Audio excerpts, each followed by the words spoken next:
Hello students, माता कृष्णावंती महाविद्यालय की ऑनलाइन क्लासेस में आपका स्वागत है। आज हम हिंदी साहित्य के अंतर्गत काव्य शास्त्र का अर्थ, उसका नामकरण तथा महत्व इत्यादि के बारे में पढ़ेंगे। इसके साथ ही हम काव्य की परिभाषा और काव्य के भेदों का भी अध्ययन करेंगे। तो चलिए शुरू करते हैं आज की क्लास। सर्वप्रथम हम अध्ययन करते हैं कि काव्य शास्त्र क्या है। तो काव्य शास्त्र किसे कहते हैं? संसार में जितनी भी भाषाएं पाई जाती हैं, हर भाषा का अपना कुछ ना कुछ साहित्य अवश्य ही होता है, और हर साहित्य के जो भी साहित्य है उसमें अलग अलग रचनाएं हैं। जैसे कुछ गद्य रूप में हैं, कुछ पद्य रूप में हैं, और कुछ गद्य और पद्य दोनों ही रूप में सम्मिलित भी हमें मिलती हैं। और इन सब जो रचनाओं को किस तरह रचनाओं में शामिल किया गया है, किस तरह ये रचनाओं की श्रेणी में आती हैं, तो इसके लिए कुछ सिद्धांतों का, कुछ निर्देशों का उपयोग किया जाता है। और ये जो सिद्धांत हैं, ये जो निर्देश हैं, उन्हें ही कहा जाता है काव्य शास्त्र। इस तरह से प्रत्येक समृद्ध भाषा में रचित रचनाओं और उनका मूल्यांकन करने के लिए जो साहित्य के आधार पर होता है, जो भी सिद्धांतों के आधार पर उनका जो मूल्यांकन होता है, वही जो सिद्धांत हैं वो कहलाए जाते हैं साहित्य शास्त्र या काव्य शास्त्र।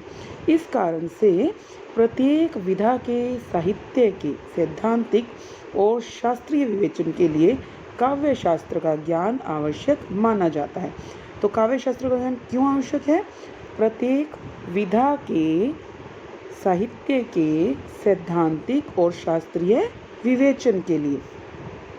अब चलते हैं काव्य शास्त्र के अर्थ की तरफ।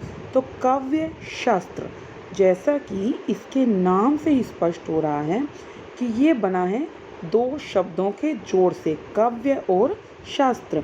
तो काव्य का जो शास्त्र है वह कहलाएगा काव्य शास्त्र।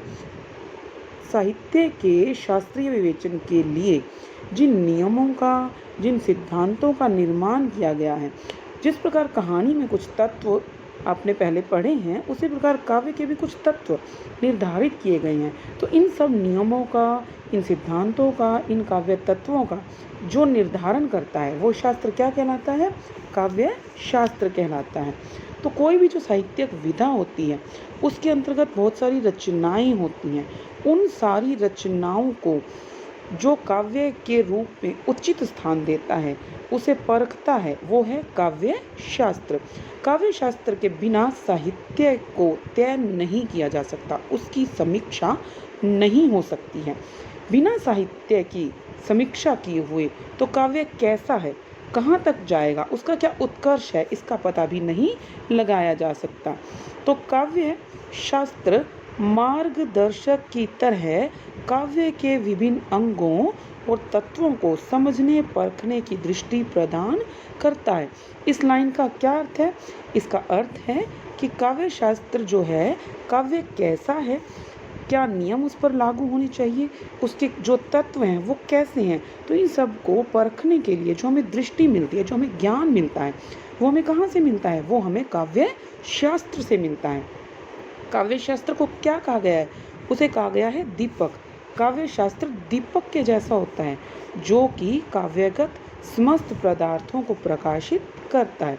तो इस कथन से यह स्पष्ट होता है कि काव्य शास्त्र काव्य रचना के मार्गदर्शक सिद्धांतों का परिचायक होता है। अर्थात काव्य की रचना करने से पूर्व हमें जो मार्गदर्शन की आवश्यकता होती है, तो उसके लिए जो मार्गदर्शक सिद्धांत हैं वो हमें कौन बताता है? वो हमें बताता है काव्य शास्त्र। तो किसी भी साहित्यिक कृति की जो विवेचना की जाती है वो किस आधार पर की जाती है? वो काव्य शास्त्र के आधार पर की जाती है। अब बात करते हैं काव्य शास्त्र के नामकरण के बारे में। तो काव्य शास्त्र का प्राचीन नाम क्या है? काव्य शास्त्र का प्राचीन नाम है अलंकार शास्त्र।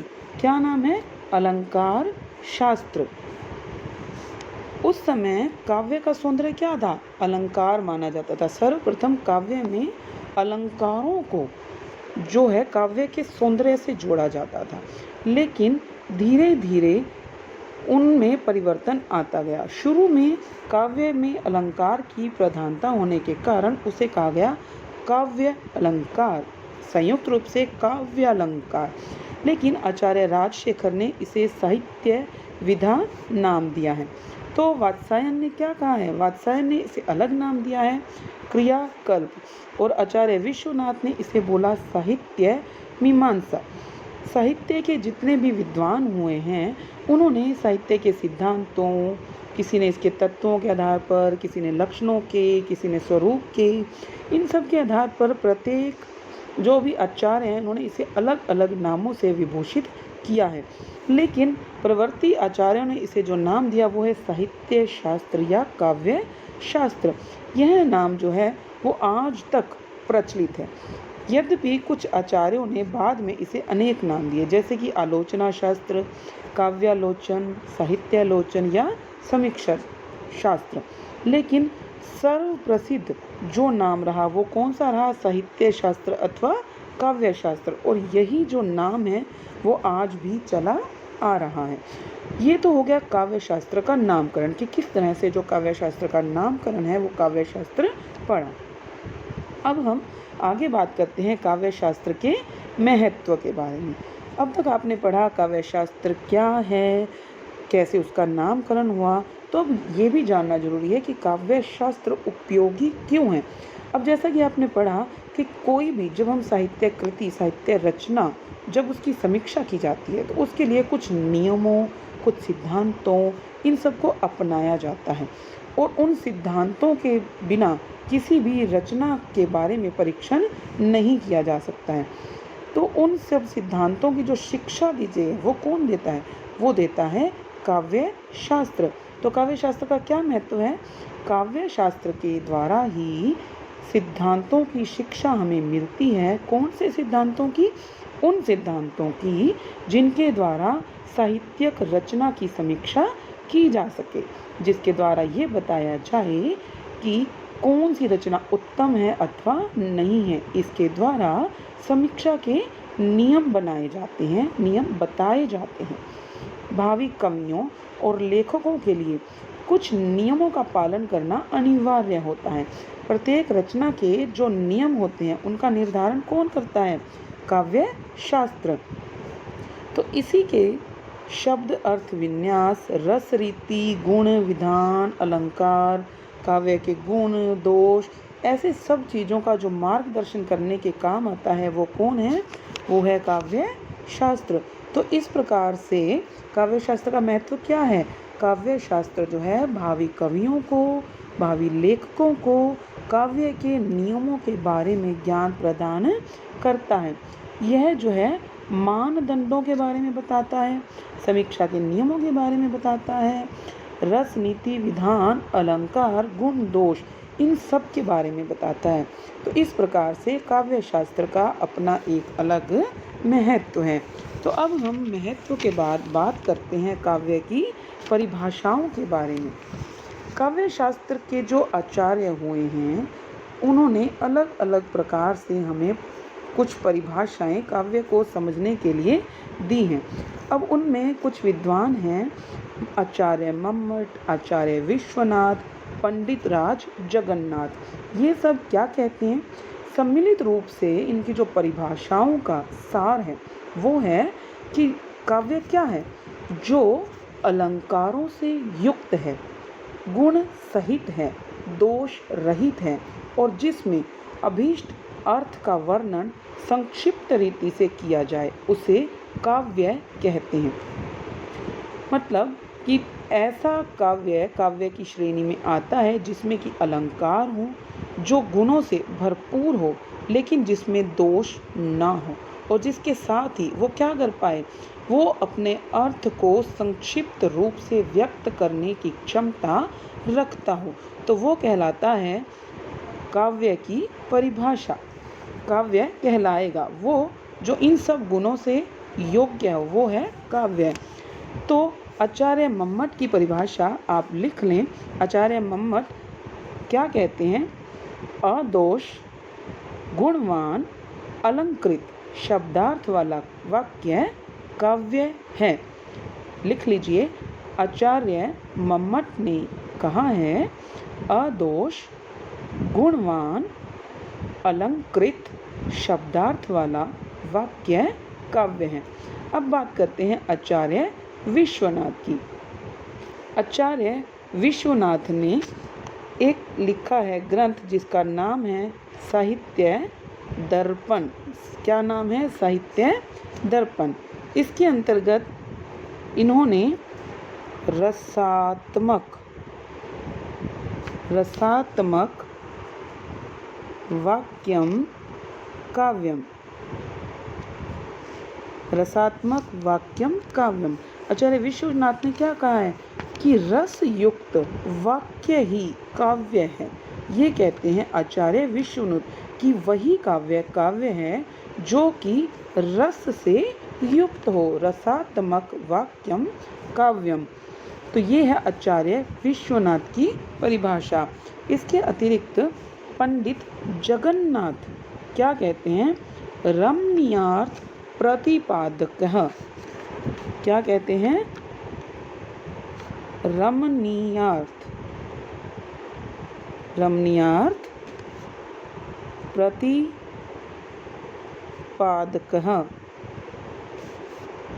शब्दः काव्यम, अर्थात जो शब्द रमणीय अर्थ का प्रतिपादन करने वाला हो। जो शब्द किसका प्रतिपादन करने वाला हो? रमणीय अर्थ का।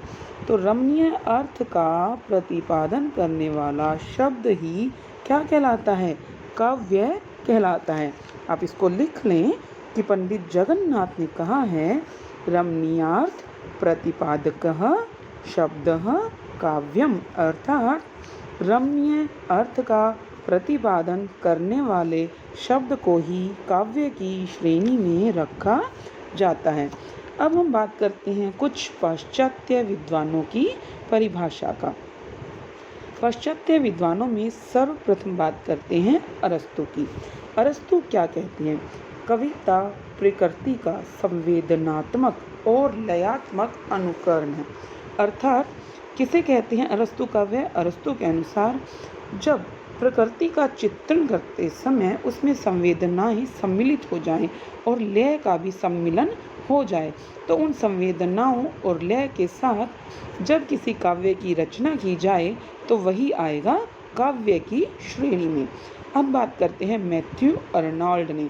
मैथ्यू अर्नोल्ड बोलते हैं, कविता जीवन की आलोचना है।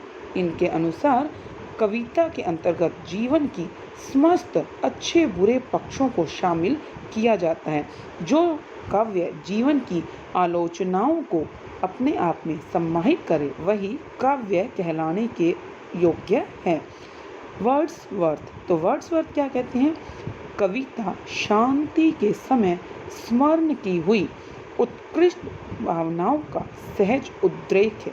अर्थात जब मनुष्य शांति के समय बैठा हो, अर्थात जब वातावरण अत्यंत ही शांत हो, तब उस शांत वातावरण में मनुष्य के मन में जिन भावनाओं का सहज उद्रेक हो, सहज जो भावनाएं पैदा हों, तो उन भावनाओं को जब शब्दों का रूप दिया जाए तो वो शब्द काव्य की श्रेणी के अंतर्गत आते हैं।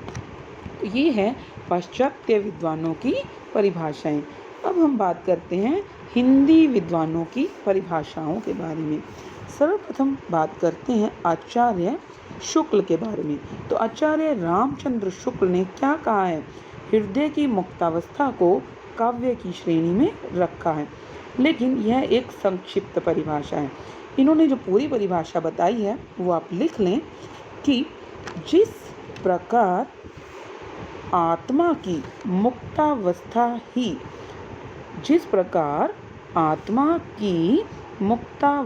ही ज्ञान दशा कहलाती है, उसी प्रकार हृदय की मुक्तावस्था रस दशा कहलाती है। मैं रिपीट कर रही हूँ, जिस प्रकार आत्मा की मुक्तावस्था ही ज्ञान दशा कहलाती है, उसी प्रकार हृदय की मुक्तावस्था रस दशा कहलाती है। हृदय की इसी मुक्ति की साधना के लिए मनुष्य की वाणी हृदय की इसी मुक्ति की साधना के लिए मनुष्य की वाणी जो शब्द विधान करती है उसे काव्य कहते हैं। तो आचार्य रामचंद्र शुक्ल हमें क्या समझाना चाह रहे हैं कि आत्मा कब मुक्त होती है? आत्मा तब मुक्त होती है जब उसे ज्ञान की प्राप्ति हो जाती है। तो उसी प्रकार से काव्य क्या है? जब हमारा हृदय मुक्त हो जाए, सब जो भी चिंताएं हैं इन सब से मुक्त हो जाए, तो वो कहलाती है रस दशा। अर्थात काव्य में ये शक्ति है कि वो सारी चिंताओं से हृदय को मुक्त कर दे। तो ऐसी अवस्था क्या कहलाती है? काव्य कहलाती है। आचार्य महावीर प्रसाद द्विवेदी क्या कहते हैं? ज्ञान राशि के संचित कोश का नाम काव्य है। अर्थात ज्ञान का जो भंडार इकट्ठा करके काव्य के रूप में संग्रहित कर दिया जाता है तो उसे काव्य का नाम दिया जाता है। महादेवी वर्मा कहती हैं कि कवि विशेष की भावना किसी दूसरे के हृदय में आविर्भूत हो जाती है। अर्थात वो काव्य की श्रेणी में आता है जब किसी कवि की कही हुई भावनाएं, जो भावनाएं उसने काव्य के माध्यम से व्यक्त की हैं, जब उन्हीं भावनाओं को सामने वाला, जो चाहे उसे सुन रहा हो या पढ़ रहा हो, तो जब कवि की वो सारी भावनाएं सामने वाले के हृदय में उत्पन्न हो जाएं, जब उन भावनाओं को सामने वाला महसूस कर पाए, उसे ग्रहण कर ले, तो वही काव्य की श्रेणी में आता है। अर्थात वही कविताएं, वही रचनाएं काव्य की श्रेणी में सम्मिलित की जाती हैं। अब बात करते हैं जयशंकर प्रसाद। तो जयशंकर प्रसाद क्या कहते हैं? काव्य आत्मा की संकल्प आत्मक अनुभूति है। अर्थात क्या कह रहे हैं ये कि काव्य क्या है? काव्य आत्मिक रूप से जिन अनुभूतियों को ग्रहण कर पाए, जो हमारे आत्मा की आवाज़ है, तो आत्मा की जो अंदर हमारे अनुभूतियाँ हैं वो सारी काव्य के अंतर्गत आती हैं। क्योंकि एक कवि जो है अपनी आत्मिक अनुभूतियों को ही रचनाओं के रूप में कागज पर उकेरता है, तो वो सारी जो अनुभूतियाँ हैं वो काव्य के रूप में स्थान बना पाती हैं। सुमित्रानंदन पंत कहते हैं कि कविता हमारे परिपूर्ण क्षणों की वाणी है। कि जब भी कोई कवि है परिपूर्ण रूप से कुछ क्षणों में जब खोया है, जब उन क्षणों को वो वाणी का रूप देता है, उसे कागज पर लिखता है, हमारे समक्ष प्रस्तुत करता है, तो वो जो उन क्षणों की जो वाणी है, उनकी उस अनुभूतियों को जो उसने वाणी रूप प्रदान किया है, तो वही काव्य की श्रेणी में आता है। तो इन सब परिभाषाओं से हमारे सामने क्या स्पष्ट होता है कि काव्य क्या है? काव्य रसमय है। काव्य में जो रस है वो आत्मिक है। तो इस प्रकार से कहा जा सकता है कि अभीष्ट अर्थ को संक्षेप में जो प्रकट कर दी वह है काव्य। तो अब हम आगे बात करते हैं काव्य के भेदों के बारे में। काव्य के अंतर्गत कुछ भेद दिए गए हैं जिनका हम आगे अध्ययन करेंगे। सर्वप्रथम हम बात करते हैं कि काव्य के भेद कौन कौन से हैं। स्वरूप के आधार पर तथा शैली के आधार पर काव्य को विभाजित किया गया है। स्वरूप के आधार पर काव्य के भेद हैं दृश्य काव्य और श्रव्य काव्य।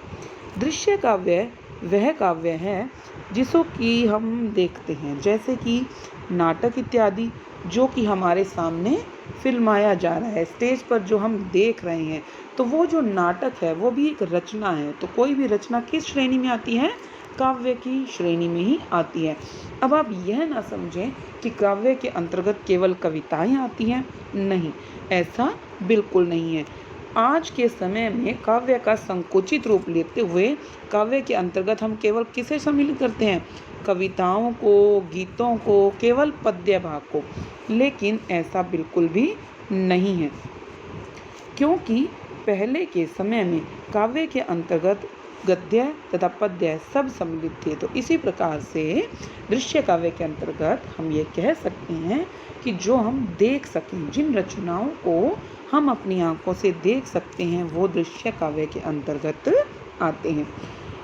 दूसरी बात करते हैं श्रव्य काव्य की। तो श्रव्य काव्य के अंतर्गत दो प्रकार के काव्य आते हैं, मुक्तक काव्य, प्रबंध काव्य। श्रव्य यानी जिन्हें सुना जा सके, जिसे पढ़ा भी जा सके। श्रव्य से केवल सुनना ही नहीं है, जिसे हम पढ़ भी सकते हैं, तो वो आते हैं श्रव्य काव्य के अंतर्गत। इसके अंतर्गत एक तो काव्य है मुक्तक काव्य और दूसरा है प्रबंध काव्य। इसे आप लिख लें कि काव्य के दो भेद मुख्यतः माने गए हैं। पहला भेद है स्वरूप के आधार पर, दूसरा है शैली के आधार पर। स्वरूप के आधार पर पुनः दो भाग हैं, दृश्य और श्रव्य। तो दृश्य काव्य के अंतर्गत आप लिख लें कि दृश्य काव्य को नाटक भी कहते हैं। नाटक को हमारे सामने फिल्माया जाता है। नाटक को हमारे सामने स्टेज पर फिल्माया जाता है। इसे हम स्वयं अपनी आँखों से देख सकते हैं। अतः यह दृश्य काव्य के अंतर्गत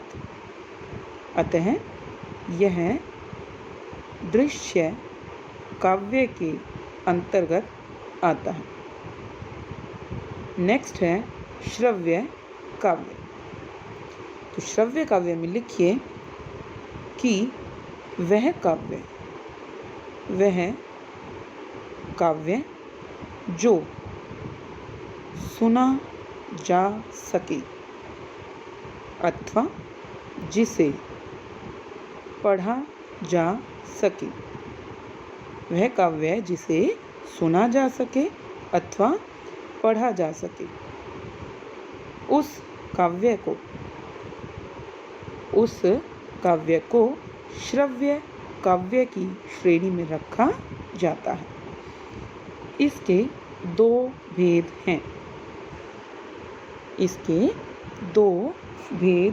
हैं, मुक्तक काव्य तथा प्रबंध काव्य। मुक्तक काव्य तथा प्रबंध काव्य। अब हेडिंग लगाइए मुक्तक काव्य। तो मुक्तक काव्य के अंतर्गत कौन सा काव्य आता है? इसमें पहले सुने कि मुक्तक काव्य के अंतर्गत जैसे कबीर के आपने पढ़े होंगे, दोहे हैं, छंद हैं, उनमें क्या होता है, हर दोहे का अपना अलग अलग अर्थ होता है। तो इस प्रकार से वो मुक्त रूप से लिखा जाता है। प्रत्येक दोहा जो है, प्रत्येक छंद है, वो क्या है, अलग अलग चीज़ों से संबंधित है। अलग अलग ज्ञान हमें उनमें मिलता है। किसी में ज्ञान मिलता है, किसी में किसी के बारे में बताया गया है। तो जो भी दोहे हैं, जो भी छंद हैं, जो भी पद हैं, जो कि अलग अलग घटनाओं के बारे में बताते हैं, तो वो है मुक्तक काव्य। दूसरी बात करते हैं प्रबंध काव्य की। तो प्रबंध काव्य में जो बंधित रूप में, जो एक ही घटना का वर्णन करते हैं, तो वो आते हैं प्रबंध काव्य के अंतर्गत। प्रबंध काव्य के भी दो रूप हैं, महाकाव्य और खंड काव्य। अब महाकाव्य क्या होता है? इसमें क्या होता है, जिस प्रकार आप एग्जाम्पल ले सकते हैं रामायण। अब रामायण कैसा काव्य है? इसके अंतर्गत क्या होता है कि एक ही घटना का शुरू से लेकर अंत तक विस्तारित रूप से अध्ययन किया जाता है, तो उसे कहा जाता है महाकाव्य। महाकाव्य के अंतर्गत क्या होता है कि जो एक मुख्य जो घटना होती है, उसके साथ साथ ही सहायक घटनाएं भी इसमें होती रहती हैं। जिस प्रकार से जब आप रामायण की घटनाएं पढ़ रहे हैं, तो उसके बीच में आपने अहिल्या के बारे में भी पढ़ा, आपने बाली के बारे में पढ़ा, तो इस प्रकार से आपने अलग अलग घटनाएं भी इसमें पढ़ी हैं। तो महाकाव्य के अंतर्गत एक मुख्य घटना चलती रहती है, अंत तक उसी मुख्य घटना का वर्णन किया जाता है। लेकिन साथ में उस मुख्य घटना को विस्तार देती हुई छोटी छोटी घटनाएं भी जुड़ी रहती हैं, तो वह कहा जाता है महाकाव्य। लेकिन खंड काव्य में क्या होता है? खंड काव्य के अंतर्गत केवल एक ही घटना का वर्णन किया जाता है। इसमें किसी भी प्रकार की सहायक घटनाओं के लिए कोई स्थान नहीं होता है। जैसे कि जानकी मंगल। जानकी मंगल में सीता जी के स्वयंवर के बारे में वर्णन किया गया है। इसके अलावा कुछ अगर पात्रों के नाम खंड काव्य में सम्मिलित होते भी हैं तो उनको विस्तार नहीं दिया जाता है। अब जब जानकी मंगल में सीता जी के स्वयंवर को दर्शाया गया है तो इसके अलावा इसमें कोई भी अन्य घटना जो है नहीं दी गई है। तो जहाँ पर एक ही घटना का वर्णन किया जाए वह कहलाता है खंड काव्य। तो आप इसके बारे में लिख लें। सर्वप्रथम मुक्तक काव्य। मुक्तक काव्य के अंतर्गत छोटे छोटे दोहों, पदों इत्यादि के द्वारा छोटे छोटे दोहों, पदों इत्यादि के द्वारा छोटी छोटी घटनाओं को दर्शाया जाता है। छोटी छोटी घटनाओं को दर्शाया जाता है। इसमें प्रत्येक दोहे में अलग अलग वार्तालाप किया जाता है। प्रत्येक दोहा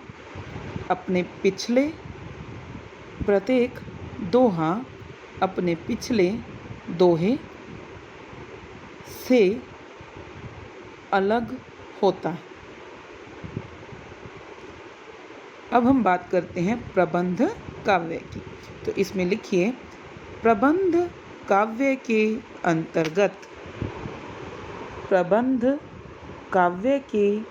अंतर्गत एक कथा को सुव्यवस्थित ढंग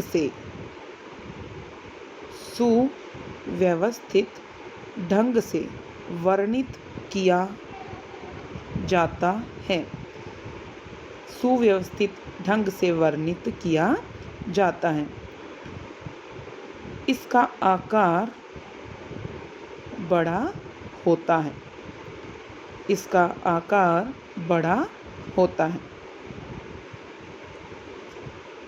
इसके अपोजिट क्या होता है? मुक्तक काव्य में क्या होता है? उसमें जो कथा होती है वो विषयबद्ध नहीं होती। इसी कारणों से क्या कहते हैं? इसी कारणों से मुक्तक काव्य कहते हैं। तो प्रबंध काव्य के दो भेद हैं, महाकाव्य और खंड काव्य। तो महाकाव्य में लिखिए, किसी प्रसिद्ध नायक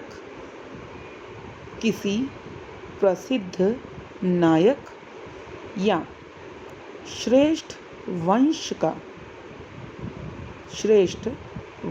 का चरित्रांकन विस्तृत कथानक के रूप में होता है। विस्तृत कथानक के रूप में होता है। इसमें 8 से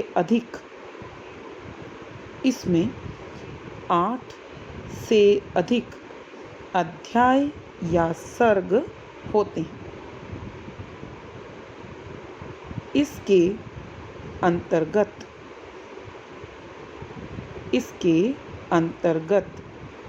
मुख्य घटना से जुड़ी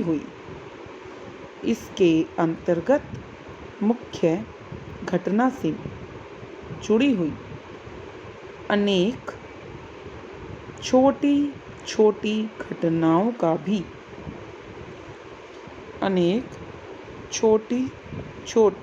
घटनाओं का भी समावेश होता है। नेक्स्ट लिखिए, खंड काव्य। महाकाव्य में आप रामायण का एग्जाम्पल लिख सकते हैं। खंड काव्य में लिखिए, खंड काव्य में केवल एक ही प्रमुख घटना का वर्णन होता है। खंड काव्य में एक ही प्रमुख घटना का वर्णन होता है। इसमें 7 या 7 से कम अध्याय या सर्ग, ग के ऊपर र लगाइएगा, सर्ग होते हैं। इसके अंतर्गत मुख्य घटना के अतिरिक्त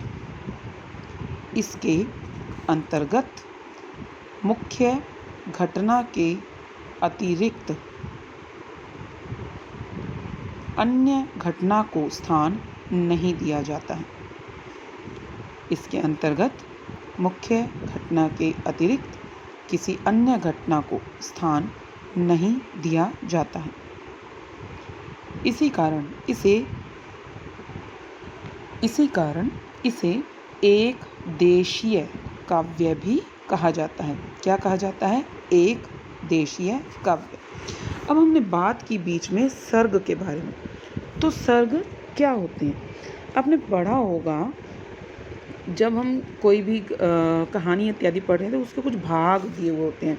जैसे कि अब आपने रामायण में पढ़ा है बाल कांड, अयोध्या कांड। तो ये जो अलग अलग कांड दिए गए हैं, तो वो जो अलग अलग भाग किया गया है, अलग अलग जो अंग होते हैं, वो कहलाते हैं सर्ग। तो अब हम बात करते हैं शैली, काव्य के भेद शैली के आधार पर। सर्वप्रथम बात करते हैं पद्य काव्य की। पद्य काव्य क्या कहलाता है? वह रचनाएं जो कि पद्यात्मक रूप में हो, अर्थात जिन्हें गाया जा सकता है, जिन्हें कविता के रूप में, गाने के मतलब गीत इत्यादि के रूप में जिन्हें गाया जा सके, वो काव्य पद्य काव्य की श्रेणी में आता है। तो पद्य काव्य लिख लें कि पद्य काव्य के अंतर्गत पद्यात्मक रचनाएं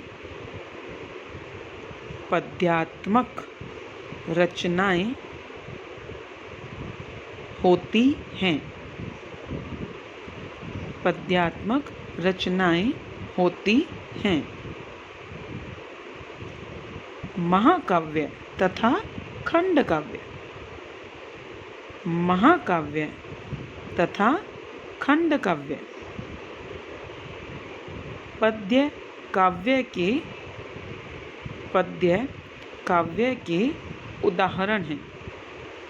अब पद्य काव्य में महाकाव्य और खंड काव्य क्या होते हैं वो आपको मैं बता चुकी हूँ, तो आप उसे पद्य काव्य के अंतर्गत सम्मिलित कर सकते हैं। तो इसके आगे लिख लें कि पद्य काव्य को गाया जा सकता है। इस प्रकार वह काव्य जो गीत के रूप में हमारे समक्ष आता है, जिसे दोहों, पदों इत्यादि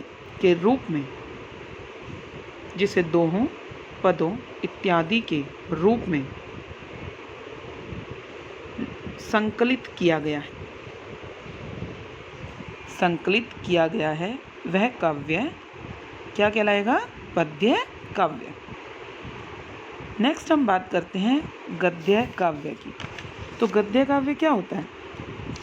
वह काव्य जो गद्यात्मक रूप में है। जैसे कि कुछ भी रचनाएं ले सकते हैं आप, उपन्यास, कहानियाँ, निबंध, यात्रा वृत्तांत, तो ये सारी रचनाएं क्या हैं? गद्यात्मक रूप में हमारे सामने विद्यमान है। तो ये सारा काव्य गद्य काव्य की श्रेणी में आता है। इसमें आप लिख सकते हैं कि गद्य काव्य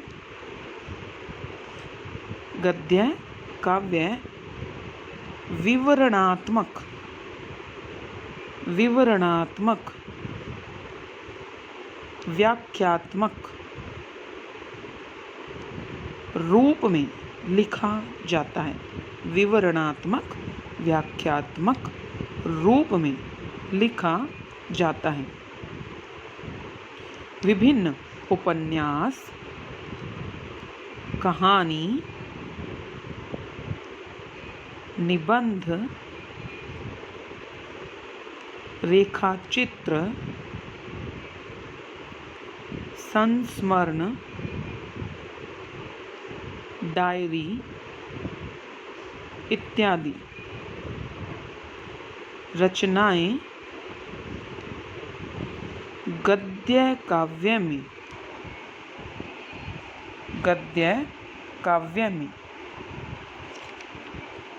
सम्मिलित की जाती है। अब नेक्स्ट बात करते हैं चंपू काव्य की। तो चंपू काव्य कौन सा काव्य है? गद्य और पद्य का जो मिश्रित रूप है, मतलब जिसमें कुछ तो गद्य दिखाई देता है, कुछ पद्य दिखाई देता है। तो जो गद्यात्मक रूप में, पद्यात्मक रूप में, दोनों रूपों को मिश्रित रूप से जो काव्य लिखा गया है उसे चंपू काव्य की श्रेणी में रखा जाता है। तो इस प्रकार से यहाँ खत्म होते हैं हमारे काव्य के भेद। हमने बात की काव्य के भेदों की स्वरूप के आधार पर, जो कि 2 हैं, दृश्य और श्रव्य। श्रव्य में है मुक्तक और प्रबंध काव्य, और प्रबंध काव्य के अंतर्गत है महाकाव्य और खंड काव्य। इसके अलावा काव्य है शैली के आधार पर, जिसके हमने 3 रूपों का अध्ययन किया है, पद्य काव्य, गद्य काव्य तथा चंपू काव्य। तो यहाँ पर हमारे काव्य की जो सामान्य जानकारी है वो समाप्त होती है। अब हम मिलेंगे अपनी अगली क्लास में। धन्यवाद।